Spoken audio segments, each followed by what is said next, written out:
enter Bollywood. Wanna catch all the excitement of Bollywood?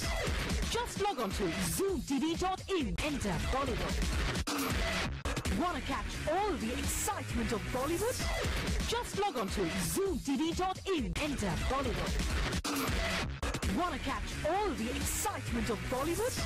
Just log on to zoomtv.in. Welcome back. You're watching the Zoom Review Show with me, Omar Qureshi. After the very successful Wanted last year, Salman Khan is back in an action periodical with his self-scripted film Veer. Veer is set in 1862 during the British rule and the divide and rule policy. With kings and nawabs falling prey to their guile, they hand over their precious kingdoms to the foreigners. But one community, the Pindaris, stand up to the might of the whites, preferring death to dishonor. The strongest warrior among them is Salman Khan, or Veer.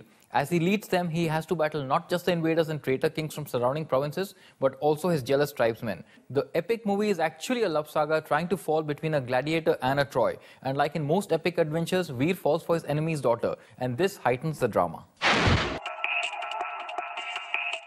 Salman Khan returns as a chiseled warrior in an epic-type film. He's given his all for this role that he's written himself. He's ferocious and convincing as a warrior and kind as a lover. He is a pleasure to watch. His screen presence is overwhelming enough to put veterans like Mithun and Jackie in the shade. But his sincerity cannot ride above the poor execution of the script, and the character becomes one-dimensional and unable to carry the burden of a big one on his huge shoulders. It is more a director's failing than Salman's. Veer is an out-and-out Salman Khan film, but if there's one actor who stands up to Sallu, it's Mithun. As Prithvi Singh, the head of the Pindaris, proudly battling his foes, he's typically convincing. But we've seen these acts many times in the past. It offers nothing new.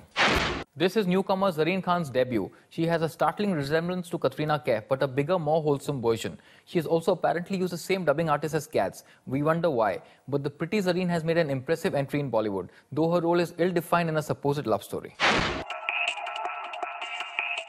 Director Anil Sharma's previous credits include Tehelka, Hukumat, Apne, The Hero and Gadar. He returns with Veer after a long break, but it's an unimpressive comeback. The director doesn't seem to have a tight rein on the film. He builds up the story but washes it away with unnecessary songs. The director doesn't seem to have overcome the success of Gadar.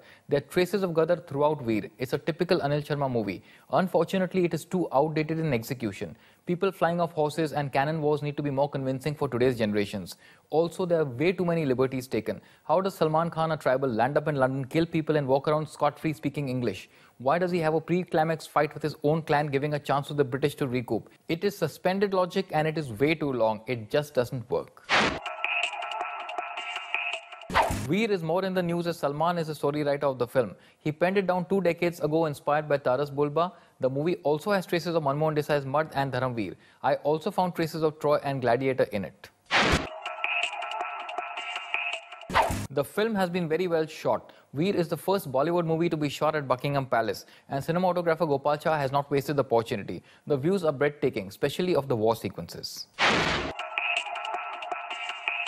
Veer is too long, too outdated in its direction and has an unconvincing narrative. The romance is not well etched out and it reminds of the movies of the 80s, which is why in spite of potential and a convincing hero, Veer may not be able to hold you. I was disappointed, so I rate Veer 2 stars.